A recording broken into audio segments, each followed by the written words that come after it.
வணக்கம், வெல்கம். நான் தான் உங்கள் அனானமஸ் பேசுகிறேன். போன எபிசோடு கடைசியில் நம்ம ஆட்ரேவோட தங்கியிருக்க பேலஸ் காட்டுவாங்க. அதான் நம்ம ஜஸ்டிஸ். அவன் பெரிய பணக்கார வீட்டு பொண்ணாக இருப்பா போல். பேலஸே அரண்மனை மாதிரி இருக்கும் அவள் தங்கியிருக்கிறது. அந்த பேலஸ்க்குள்ளே உள்ள ஏதோ செரிமோனி ஃபங்க்ஷன் நடந்துட்டு இருக்கும் போல். இவன் புது ட்ரெஸ் எல்லாம் போட்டு ரெடியாக இருப்பா. இவன் பின்னாடி பார்த்தா வளர்த்துன டாக் சூசி வரும். அந்த சூசி கூட விளையாடணும் அப்படின்னு நினைக்கும் போது அந்த டாகு பேச ஆரம்பிச்சிருக்கும். இவன் ஒரே ஷாக் ஆயிடுவா. என்னடா என் டாக் பேசுது அப்படின்னு நினச்சிட்டு அப்போதான் யோசிப்பான், ஏன்னா அந்த பியாண்டர் போர்ஷனை அந்த டாக் குடிச்சிருக்கு. பேசிக்கலி இது ஒரு பியாண்டர் தான். மேபி அந்த பியாண்டர் போர்ஷன் குடிச்சதுனால வந்து பவர்ஸாக இருக்குமோ அப்படின்னு நினச்சி யோசிச்சிருவா. அப்படியே இந்த பக்கம் பார்த்தா ஒரு மியூசிக் கல்ச்சரல் ஃபங்க்ஷன் செரிமோனி மாதிரி நடந்துட்டு இருக்கும். என்னன்னா நம்ம லியான் கிங்டம் கடல் பகுதியில் அல்ஃபாஃபான்னு ஒரு கப்பலில் ட்ராஜிக்காக ஒரு ஆக்சிடென்ட் நடந்திருக்கும். என்னன்னா அந்த கப்பலில் இருந்த மக்கள்லாம் தானாகவே அவங்களுக்குள்ளேயே அடிச்சுட்டு செத்து போயிருப்பாங்க. மிச்சம் இருக்க சர்வைவ் ஆனவங்கள ஒருத்தர் காப்பாற்றிருப்பான், ட்ரெஸ்ன்னு ஒருத்தர். இந்த ஃபங்க்ஷன், இந்த மியூசிக் ஃபங்க்ஷனோட மெயின் ஹீரோவே அவன் தான். இவன் தான் அந்த ட்ரெஸ். இந்த மியூசிக் செரிமோனிக்கு கிளனும் வந்திருப்பான். பின்னாடியே பார்த்தா ஸ்மித்தும் வந்திருப்பான். டலி எங்கே போனாங்க அப்படின்னு கிளன்னு கேட்பான். அப்போதான் ஸ்மித் சொல்லுவான், டலி நம்ம ஆன்டிகனோஸ் புக் எடுத்துட்டு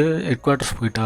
நம்ம சர்ச்சோட ஹெட் குவார்ட்டர்ஸ் பக்லண்டில் இருக்கு. அந்த ஹெட் குவார்ட்டர்ஸில் போய் பத்திரமா இருக்கட்டும்னு சொல்லிட்டு அந்த புக்கை வைக்க போயிட்டா அப்படின்னு கிளன் கிட்ட சொல்லுவான். இதெல்லாம் ஸ்மித் சொல்லிட்டு இருக்கும்போது இரும ஆரம்பிப்பான். அவனுக்கு இன்னும் உடம்பு சரியா இருக்காது. ஏன்னா போன எபிசோட்ல கடைசியில் ட்ரூ கிரியேட்டர் ஈவில் கார்டு ஒன்று ஒரு எனிமியோட மைண்டுக்குள்ள போகும்போது அவன் பார்த்துருப்பான், தொங்கிட்டு இருக்கும் ஒரு ஈவில் கார்டு. இந்த மாதிரி ஈவில் கார்டு ஒரு என்டிட்டியை நம்ம நேரில் கண்ணால பார்க்கக்கூடாது. பார்த்தா நம்ம ஒன்று கண்ட்ரோலை இழந்துருவோம், மான்ஸ்டரா மாறிடுவோம், இல்லை அங்கேயே அந்த இடத்துலயே சாம்பலா போயிடுவோம். ஏதோ ஸ்மித் லக்குனால தப்பிச்சிட்டான். ஆனால் இன்னும் பாடி வந்து அந்த காடை பார்த்ததுலேருந்து ரெக்கவர் ஆயிருக்காது. அந்த மியூசிக் செரிமோனிலேருந்து 2 பேரும் கிளம்பிடுவாங்க. இல்லைன்னு அந்த ஜோசியம் பார்க்குற கிளப்புக்கு வந்துருவான். போதும் போல அவனோட போர்ஷன் டைஜஸ்ட் ஆகணும் இல்லையா. மியூசியம் பார்க்குற கிளப்ல இருக்கும்போது ஒரு பொண்ணு வருவா. இந்த பொண்ணு கிளன் கிட்ட ஒரு ஹெல்ப் கேட்பா. என்னோட கட்டிக்கு போறவர் அல்ஃபாஃபா கப்பலில் 1 மாசத்துக்கு முன்னாடி போனாரு, ஆனால் திருப்பி வரவே இல்லை, என்னாச்சுன்னு கொஞ்சம் பார்த்து சொல்ல முடியுமா அப்படின்னு சொல்லி கட்டிக்கு போறவனோட பேர் வந்து மையர்ஸ். அவனோட போட்டோவை கிளன் கிட்ட கொடுப்பான். கிளன் என்ன பண்ணுவான், அவனோட ஸ்பிரிட் விஷன் பவர் யூஸ் பண்ணி இவனோட கட்டிக்கு போற பையன் அந்த அல்ஃபாஃபா கப்பல்லேருந்து எங்கே போனா அப்படின்னு பார்க்கும்போது அந்த அல்ஃபாஃபா கப்பல்லேருந்து நடுக்கடலில் குதிச்சு நீந்தியே நம்ம லியான் கிங்டம்க்கு வந்து சேர்ந்திருப்பான். இல்லைன்னு கண்டுபிடிச்சு கொடுத்தான் இல்லையா.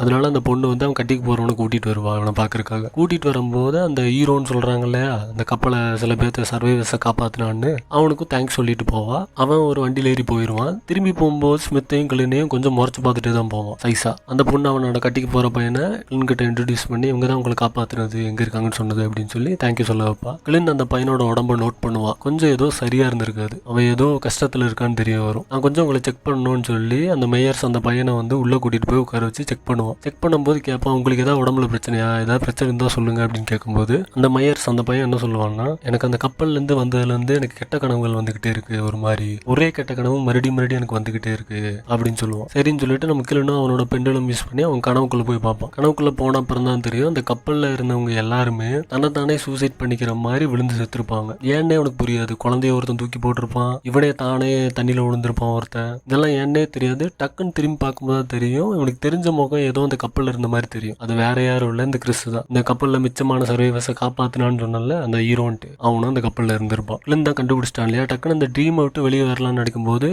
ஒரு இமேஜ் வரும் அவனுக்கு மைண்ட்ல. ஒரு தனியா ஒரு அரியணை, அதுக்கு பின்னாடி பனிமலை தொடர்கள் இருக்கும். இந்த சீன் வந்தனே யாரும் காதுக்குள்ள பேசுற மாதிரி இருக்கும், ஆர்னேஷியஸ் பிளேகிரா அப்படின்ட்டு. அதே காதுல இவனுக்கு என்ன கேட்டுச்சோ மறுபடியும் இங்கேயும் அதே கேட்கும். டக்குன்னு ரியல் வேர்ல்டுக்கு தள்ளி விட்டுரும். ரியல் வேர்ல்டுக்கு வந்தனே கிளின் என்ன யோசிப்பானோ, ஆர்னேஷியஸ் பிளேகிரா அப்படின்னா என்னடா இவன் காதுக்குள்ள கேட்டுக்கிட்டே இருக்கு இந்த புக்கை தொட்டதுல இருந்து அப்படின்னு யோசிப்பான். யோசிக்கும் போதுதான் இவனுக்கு ஒன்று மைண்ட்ல வரும், என்னோட ப்ரொஃபசர் ஐசக்னு ஒருத்தங்கிட்ட இந்த மாதிரி ஆர்னேஷியஸ் பிளேகிரானா என்னன்னு எனக்கு கண்டுபிடிச்சு கொடுங்க அப்படின்னு சொல்லி ரெக்வஸ்ட் பண்ணியிருப்பான். அது இப்போ அவனுக்கு மைண்ட்ல வரும், நான் ஐசக் ப்ரொஃபஸரை போய் பார்க்கணும், மேபி அவர் இப்போ கண்டுபிடிச்சிருக்கலாம் அப்படின்னு நினைப்பு வரும். கிளின் அந்த ரூமை விட்டு வெளியே வந்தோடனே ஸ்மித் காத்துட்டு இருப்பான். என்ன ஏதாவது இன்ஃபர்மேஷன் கிடைச்சதா, ஏதோ இன்ட்யூஷன் சொல்லுது போல உனக்கு அப்படின்னு சொன்னே கிளின் சொல்லுவான், அந்த ட்ரெஸ்ன்னு ஒருத்தன் அந்த கப்பலில் தான் இருந்திருக்கான், எனக்கு என்னமோ அவன் மேலதான் டவுட்டா இருக்கு, இவங்கெல்லாம் இப்படி தன்னைத்தானே செத்ததுக்கு அவன் தான் காரணமோன்னு தோணுது, அவனை வேணா விசாரிச்சு பார்க்கலாமா அப்படின்னு நம்ம ஸ்மித் கிட்ட கேட்பான். ஸ்மித் சொல்லுவான், அவன் தான் இப்போ ஹீரோ ஆயிட்டானே மக்களுக்குள்ள, அவனை டக்குன்னு நம்ம பிடிச்சி விசாரிக்க முடியாது, இதை நம்ம வேற பியாண்டர்ஸ் குரூப்பை வச்சு பார்த்துக்கலாம், மேண்டேட்டட் பனிஷர்ஸை வச்சோ இல்லாட்டி மிஷினரி ஐவ் மைண்ட் அவங்கள வச்சு நம்ம பார்த்துக்கலாம் அப்படின்னு சொல்லுவான். இப்போ ஒரு புதுசா 2 பியாண்டர் குரூப் உங்களுக்கு தெரிய வரும். மேண்டேட்டட் பனிஷர்ஸ் யாருன்னா லார்ட் ஆஃப் த ஸ்டார்ம்ஸ் காடு கீழே இருக்க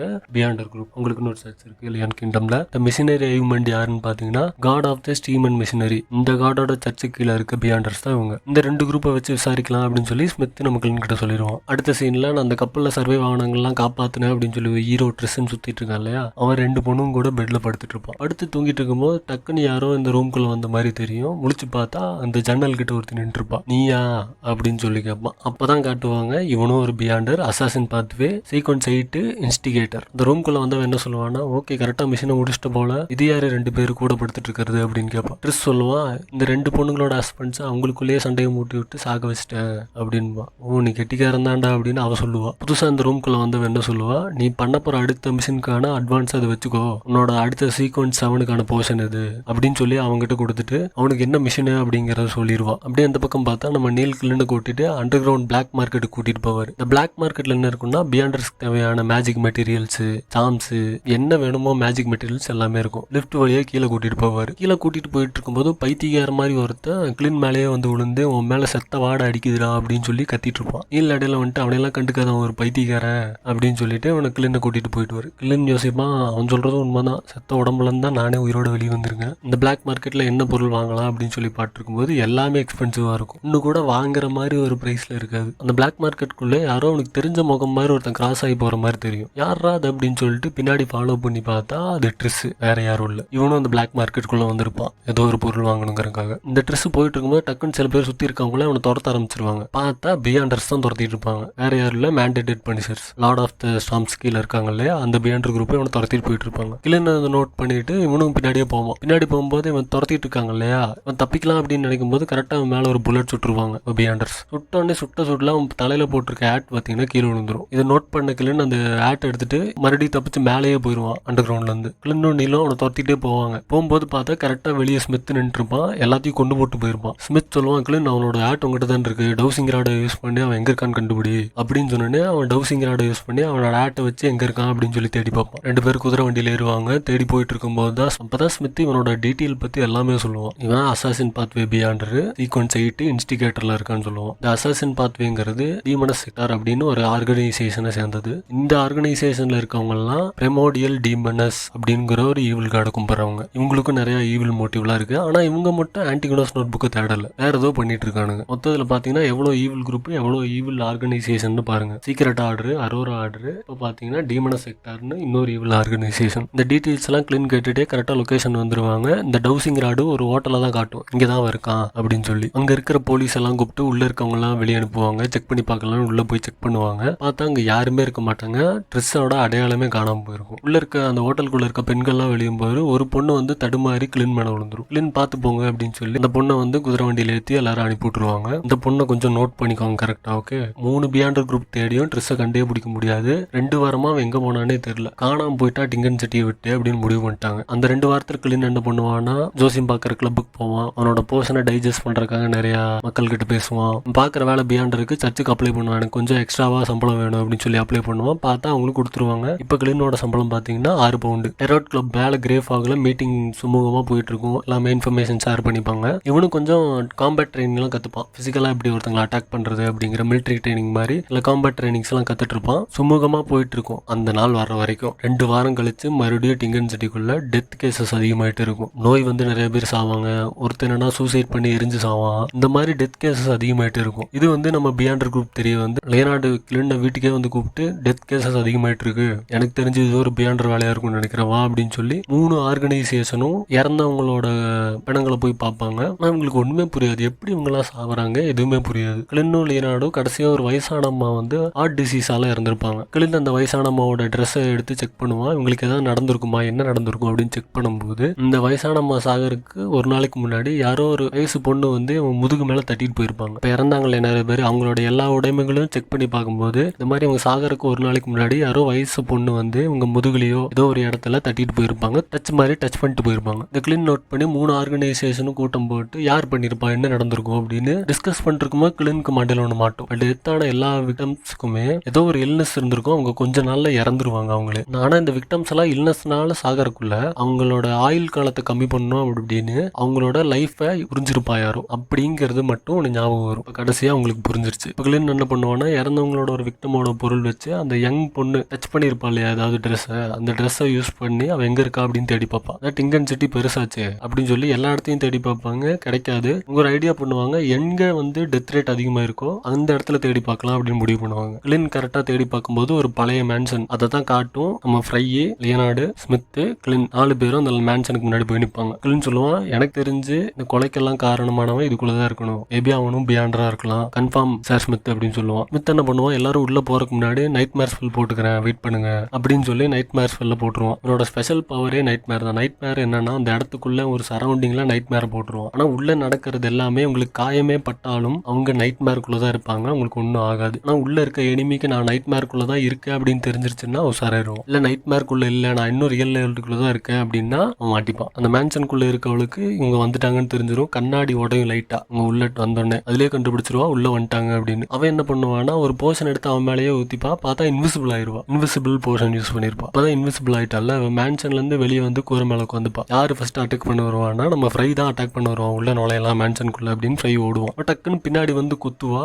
ஆனா அவனுக்கு ஒன்னும் பிளட் வந்திருக்காது, எதுவும் வந்திருக்காது. ஏன்னா அது நைட் மேரு. அவன் அந்த ஃப்ரையோட உடம்பு அப்படியே மறைஞ்சு போயிடும். ஆச்சரியமாயிருவா. டக்குன்னு இவன் மேன்ஷனை உடச்சிட்டு ஒரு பெரிய கை வரும். அப்பதான் அவளுக்கு ஞாபகம் வரும், ஓ நான் நைட் மேர்ல இருக்கேன் அப்படின்னு சொல்லி கத்தி எடுத்து இவ கையே கிழிச்சு நைட் மேர்ல இருந்து வெளியே வந்துருவா. ஸ்மித் கரெக்டா நோட் பண்ணிடுவான், ஓகே அவன் நைட் மேர்ல இருந்து வெளியே வந்துட்டான் அப்படின்னு. லியோனார்டோ வந்து அட்டாக் பண்ணுவா. ஒண்ணுமே பண்ண முடியாது, அவ ரொம்ப ஃபாஸ்டா இருப்பா. இவங்களை சமாளிக்க முடியாம அவளும் மேன்ஷனுக்குள்ளேயே போயிருவா. கிளின் யோசிப்பான், சீக்வன்ஸ் சைட்ல இருக்க லியோனார்டு ஸ்மித்தாலேயே சமாளிக்க முடியலையே, எந்த சீக்வன்ஸ்ல இருக்காளோன்னு தெரியலையே. மேன்ஷனுக்குள்ள போனவன் என்ன பண்ணுவானா இந்த பவரை வச்சு நம்மளால எதுவும் பண்ண முடியாது அப்படின்னு சொல்லி இவ தான் என்னது ஒரு டீமன் கார்டை கும்பிடுறாளே டீமனஸ் செக்டார்ல இருந்து அந்த ஈவில் கார்டோட சிலையை காட்டுவாங்க. இவ அந்த சிலைக்கத்துல போய் உட்காந்து வேண்டுவா. வேண்ட உடனே ஈவில் ஸ்பிரிட்ஸ் எல்லாம் வெளியே இருந்து நம்ம பியாண்டர்ஸ் அட்டாக் பண்ண ஆரம்பிச்சிடும். நம்ம ஃப்ரையே லியோனார்ட மித்த எல்லாத்தையும் அட்டாக் பண்ண ஆரம்பிச்சிடும். மித் நோட் பண்ணிட்டு ஓகே இது வேற மாதிரி போகுது அப்படின்னு சொல்லி மேன்சனோட கண்ணாடி உடச்சிட்டு மேன்சனுக்குள்ள போயிடுவான். மேன்சனுக்குள்ள போனோடனே அவன் எங்கடா இருக்கா அப்படின்னு தேடி பார்த்தா ஒரு ஓரமா ஜன்னல் கிட்ட நின்று கையில ஒரு சிலை வச்சிருப்பா. ஸ்மித் நோட் பண்ணுவான், என்னடா சிலையை கையில வச்சிருக்கா அப்படின்னு பார்த்தா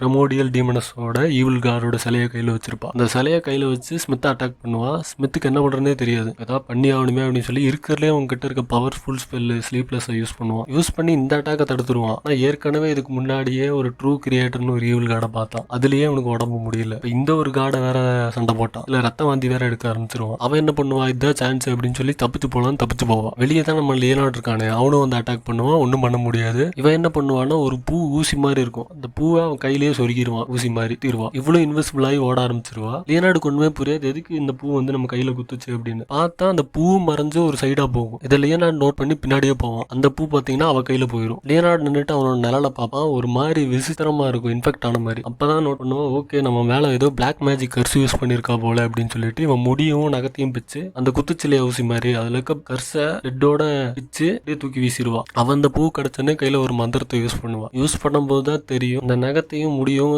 சேர்த்து தூக்கி போட்டான் இல்லையா, அது அப்படியே சாம்பலா போயிடும். இந்த இடத்துக்கு லியோனார்டு சாம்பலா போயிருப்பான். இவன் என்ன பண்ணுவான், இதுதான் சான்ஸ் அப்படின்னு சொல்லி அந்த ஈவில் கார்டோட சிலையை கையில வச்சுக்கிட்டு ஒரு பிரிட்ஜ்ல இருந்து கீழே குதிச்சு தப்பிச்சு போயிருவா, மறைஞ்சு போயிருவா. அவதான் ஓடிட்டா. அந்த 4 பேரும் மேன்சனுக்குள்ள போய் செக் பண்ணி பார்ப்பாங்க. இந்த மாதிரி சூனியம் வைப்பாங்க இல்லையா பொம்மை, அந்த மாதிரிலாம் வச்சிருப்பா. அப்ப இவ தான் வந்து செத்தவங்களோட லைஃப் வேணா உறிஞ்சிருக்கா, உயிரெல்லாம் உறிஞ்சிருக்கா டீமனஸ் கார்டோட பவரோட அப்படின்னு தெரிய வரும். இந்த கிளின் என்ன பண்ணுவான், அந்த மேன்ஷன்ல ஒரு கண்ணாடி உடஞ்சிருக்கும். இவன் பவர் மூலியமா ரிட்டன் அந்த கண்ணாடியை சேர்த்து இந்த கண்ணாடியில இதுக்கு முன்னாடி ஏதாவது நடந்திருக்கும் இல்லையா, இவன் பவர் மூலியமா செக் பண்ணுவான். செக் பண்ணி பார்த்தா அதுல ஒரு பொண்ணோட முகம் வரும். இப்ப சண்டை ஓட்டவளும் பொண்ணுதான். கிளினுக்கு அந்த பொண்ணோட முகத்தை பார்க்கும்போது எங்கேயோ பார்த்த மாதிரி இருக்கும். இந்த முகத்தை நான் எங்கேயோ பார்த்திருக்கேன், இந்த முகத்தை பார்க்கும்போது ட்ரெஸ் ஞாபகம் தான் வருது அப்படின்னு நம்ம ஸ்மித் கிட்ட சொல்லுவோம். ஸ்மித் அப்பதான் என்ன சொல்லுவானா, இந்த அசாசின் பாத்வேல இருக்க ஹையர் சீக்வன்ஸ் பியாண்டர்ஸ் எல்லாம் பொண்ணா தான் இருப்பாங்க அப்படின்னு சொல்லியிருப்பான். 6, 5, 4, 3 அப்படின்னு போகுது இல்லையா, இதுக்கு மேல இருக்க எல்லாருமே பெண்களா தான் இருப்பாங்க, பொண்ணா தான் இருப்பாங்க அப்படின்னு சொல்லுவான். அப்பதான் கிளினுக்கு ஐடியா வரும், ஒருவேளை ட்ரெஸ் தான் பொண்ணா மாறிட்டானோ அப்படின்ட்டு. லியோனார்டு கண்டுபிடிச்சிருவான், ஆமாண்டா அவன் தான் பொண்ணா மாறி இருக்கான். அப்பதான் 4 பேத்துக்குமே ஒரு ஐடியா வரும், அசாசின் பாத்வேல இருக்க கீழே இருக்க சீக்வன்ஸ்ல எல்லாருமே பசங்களா தான் இருந்திருக்காங்க. அப்ப மேல போக போக எல்லாரும் பொண்ணா மாறிட்டானுங்க அப்படின்னு தெரிய வரும். இந்த அசாசின் பாத்வேல என்னன்னா சீக்வன்ஸ் 9 தான் ஃபர்ஸ்ட் போர்ஷன், அதுல இருந்து குடிச்சு மேல போக போக போக அவங்க பொண்ணா மாறிடுவாங்க. இப்ப இந்த அசாசின் பாத்வேல ட்ரிஸ் எந்த சீக்வன்ஸ்ல இருக்கான்னு சொன்னேன், சீக்வன்ஸ் 8 இன்ஸ்டிகேட்டர்ல இருக்கான்னு சொன்னேன். எபிசோட் ஸ்டார்டிங்லேயே ஒருத்தி வந்து இந்த மிஷினை முடிச்சா உனக்கு அடுத்த சீக்வன்ஸ்க்கான போர்ஷனை கொடுக்குறேன்னு சொல்லியிருப்பா. அப்பனா சீக்வன்ஸ் 7 போகும்போது இந்த பாத்வேல இருக்க பசங்க எல்லாம் பொண்ணா மாறிடுறாங்க. அப்படியே அடுத்த சீன் பாத்தீங்கன்னா ட்ரெயின் காட்டுவாங்க, ட்ரெயின் போயிட்டு இருக்கும். உள்ள பார்த்தா ஒரு பொண்ணு உட்காந்துருப்பா, அது வேற யாரும் இல்ல நம்ம ட்ரிஸ் தான். இப்ப அசாசின் பாத்வே சீக்வன்ஸ் 7 வச்சு இவன் பேர் ட்ரிஸ் கிடையாது, ட்ரிஸி பொண்ணு. இந்த ட்ரிஸ் இருக்கான் இல்லையா, சீக்வன்ஸ் 8 இன்ஸ்டிகேட்டர்ல இருந்தான். இந்த சீக்வன்ஸ் 8 இன்ஸ்டிகேட்டரோட மெயின் எபிலிட்டி என்னன்னா ஒரு மனுஷனோட நெகட்டிவ் எமோஷன்ஸை தூண்டி விட்டு அவனை சூசைட் பண்ண, அவனை அடிச்சுக்க, கூட இருக்கவனை அடிச்சுட்டு சாவ, அப்படி என்ன வேணா பண்ண முடியும். அதனாலதான் அந்த அல்ஃபாஃபா கப்பல்ல எல்லாருமே கூட இருக்கவங்களே அடிச்சுக்கிட்டு எல்லாருமே சூசைட் பண்ணி செத்துருப்பாங்க. இவன் தான் அங்க அதை எபிலிட்டி யூஸ் பண்ணியிருக்கான்.